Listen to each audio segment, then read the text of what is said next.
The only thing that could disrupt it, and this happens, is that when you're the Jets, or for years Washington, for years Detroit, and now Chicago, you don't have a lot of inertia. You don't have a lot of winning momentum. And you go on a 2-game losing streak, and it goes sideways, and you're on Hard Knocks. And when I saw Hard Knocks, I thought, oh, this could be just the thing that screws it up. Because they are kind of young, Danny. It's kind of a young team, right? Do you worry about just that, the cameras? You know, it makes people be inauthentic. I'm not worried about it for Caleb, that's for sure. I mean, this guy was built in a lab, it seems like, for the spotlight.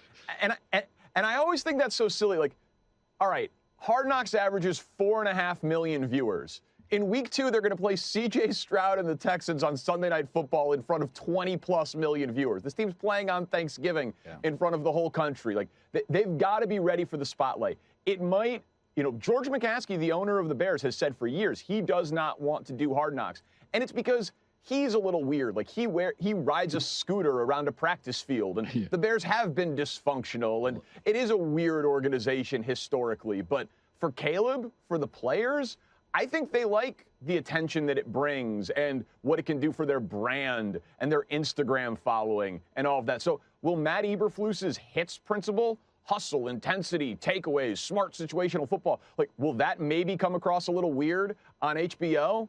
Yeah, maybe. But for the players, I think they're going to love it and embrace it. Danny Parkin.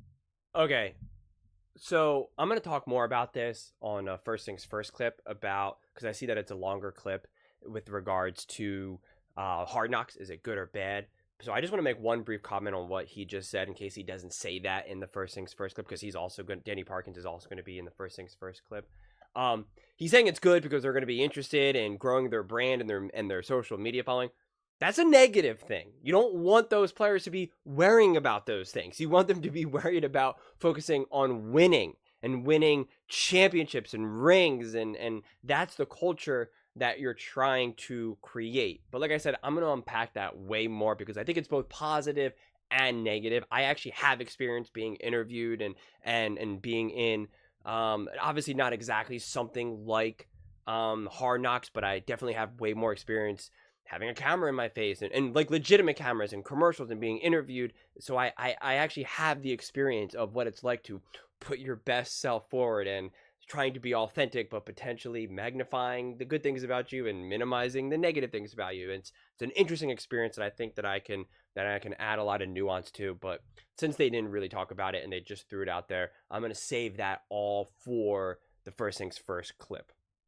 With that said, though, I do want to speak on what Colin, though, said about this whole momentum, inertia, and that this is a young team, that things can go sideways. That I do agree with. And I agree with virtually every team, though, not just the Chicago Bears. But it definitely is when you have a younger team, a coach on a hot seat, right? When you don't have that grounded, when you're not the Kansas City Chiefs, the 49ers, when you don't have this team rooted. Things were going sideways for even Josh Allen and the Buffalo Bills early in the season. And then it was coming out that their coach, Sean McDermott, is kind of a weird guy, making crazy statements about September 11th and stuff like that. And things just were like ready to just like to explode. The Eagles, things went sideways for them and things were ready to just boil over and explode. So it can happen to any team without a doubt, right? No matter how good they are. The Kansas City Chiefs, Christmas Day, Travis Kelce slamming his helmet, getting in fights, right? Like it was like they were unraveling. But the big thing is that they were able to right the ship, right? That's what the great teams, the great players, the great coaches, the great franchises can do. Now, it's a lot harder when you're a rookie and you're a young team, when you're Caleb Williams, because that's a lot to put on Caleb, right? The whole thing is to not put these things on Caleb's shoulders because he's figuring out how to be an NFL quarterback, right? Like there's a lot of things that he's going to be learning every single day to make his plate even fuller is just not what you want to do. So yes, if the Chicago Bears get off, and this is not what I'm predicting to be very clear, if they get off to like an 0-3 start, an 0-4 start, 1-4, whatever, yeah, things could absolutely unravel. Because like as I said in a previous clip, I think that'll then bring a lot of heat, more specifically on Eberflus. And now people go to Caleb and say, Caleb, is this how you thought your season was going to start? Which obviously not. And they're like, Caleb, do you have confidence in Eberflus? Caleb, there's a lot of whispers going around that Eberflus is on the hot seat and will most likely get fired. Do you feel pressure to perform better? Right? They just ask him all these absurd questions rather than, hey, Caleb, isn't it awesome to be an NFL quarterback? Or, wow, you played unbelievable that game. Like, it's crazy you're going 3-0. Like, it's just a different experience entirely. And so, yeah, if they do get off to a bad start, like, that has the potential to unfold. But the truth is, it's not that I don't think that the Chicago Bears can handle it or that I think Caleb Williams can't handle it.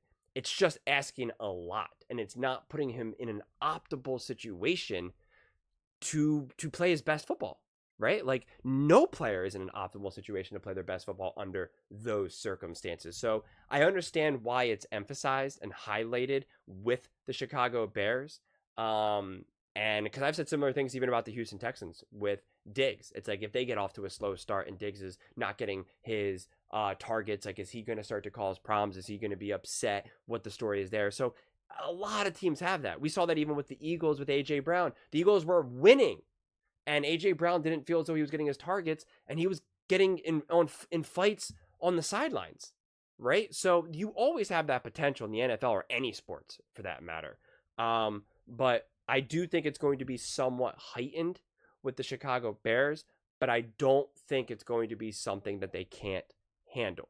Because even if they do get off to a rocky start, which again, I'm not predicting that they will, I think it'll be something that they will be able to handle. I think Caleb Williams will prove to be a good lawyer, a good leader, but he has to learn and grow into it. I don't think anyone becomes a great leader from the jump. I think it'll take growing pains. It'll take mistakes. Sometimes he's going to say the right things. Sometimes he's going to say the wrong things. But I don't look at it and think this is not something that he can't handle. I do think Caleb Williams is an emotional guy, which I think is fine. And I think he'll learn how to regulate those emotions. And so even if he gets off, like, I think honestly, one of the best things that could happen for Caleb is actually to have a terrible game, is for him to throw 3 interceptions and get walloped, right? That'll actually be important for his growth. Every quarterback, every player needs to get punched in the face, because otherwise you think it's never going to happen. They literally, I mean, we've seen this with so many athletes. They are so successful their entire lives, and they are worshipped from the moment they're like 4 or 5 years old, right? They're just praised nonstop. They win in middle school, they win in high school, they win in college, and then they hit the pros, and it's a lot harder, and they finally lose like 3 games, and they're just like, I've never experienced this before, and they need to experience it. Not to say that Caleb hasn't already faced some lows in his career, but in the NFL, you got to know what it's like to just really get owned, to just get punched in the face. That'll help you grow. And I actually think the earlier that happens, the better. I think it'll be worse if, let's say, they get off to this hot start, 10-0, and then they get punched in the face. Because I think if you're 10-0 over something, you start to believe you're untouchable. You're like, I told you, I am the best to ever do it. You just start to believe your own pump-up words that you tell yourself, and then you have to be humbled. So I think actually, like, the best case scenario is for the Chicago Bears to maybe like win like 3 games or something, and then get walloped on that 4th game, right? Because then it's like, okay, we got off to a great start. We're doing well. Caleb's feeling comfortable. The team as a whole is feeling comfortable. But I know I'm not invincible. I'm not perfect. I can make mistakes. I know that was a bad read. I know I shouldn't have made that throw. Like, you learn, and there's great film now to unpack it, right? And it's just it's good. It's good. It's a good study session. So I think we don't have to go extreme either way, because even if the Chicago Bears are playing terrible, or Caleb Williams is just getting off to a rocky start, it's also not the worst thing, because it'll still be things that he can work on. Like, if he's playing poorly or struggling, well, then it's fine. It'll be something that he can continue to learn and grow from, right? Like, it's all beneficial. So that's why I think, as much as I think that the Chicago Bears and Caleb Williams are going to be great, I think even if they play poorly or things are not going according to plan, it's still a positive. When you're that young, when you're to have the talent of Caleb Williams, no matter what happens, good or awful, it's a learning experience, and you're only going to get better. I guarantee you, Patrick Mahomes learned more in the Super Bowl that he got rocked in than he did in any of the wins. I think he learned more about himself as an individual, as an NFL player, what he needs. He probably had a greater appreciation for the team around him, the weapons around him, for Andy Reid, for all of it. I would guarantee it. And I bet you if you asked him and said, did you learn more in that game than any of the other games, he would say yes. So that's why, like, Colin's painting it as just like it'll just be like a net negative and it'll be a disaster. And I don't see that. It'll be a disaster for the media because they'll make it a disaster. And it'll be a disaster for fans who can't maybe see the bigger picture. Sure. But in terms of the big picture, honestly, no matter what happens this season, it's all positive. Whether they go undefeated or whether they lose every game, it'll all be positive. Because I really do think, just like Thanos, Caleb Williams is inevitable, right? I really do. I think he is truly inevitable. So anything that comes his way will be positive. And so I don't think he needs to be necessarily babied in that regard. But those are just my thoughts. I would absolutely love to hear yours. What do you guys all think? Do you think that if Caleb Williams and the Chicago Bears don't get off to a good start, that it will just be an absolute disaster and sink them? Or do you think that they can either turn it around if they get a slow start, or it doesn't really matter because either way, it'll be positive for the growth of the young guys on the team? Let me know in the comments below. I read every single comment, so whether you agree with me or disagree with me, either way, let's get in some discussions, let's get in some fights, but ultimately, let's just have some fun. And please do consider subscribing. We are building an amazing community here, and I would absolutely love to see you part of it. I want to build something that we all genuinely feel connected to, something that we're really excited to be part of, and I think we're well on our way to doing it.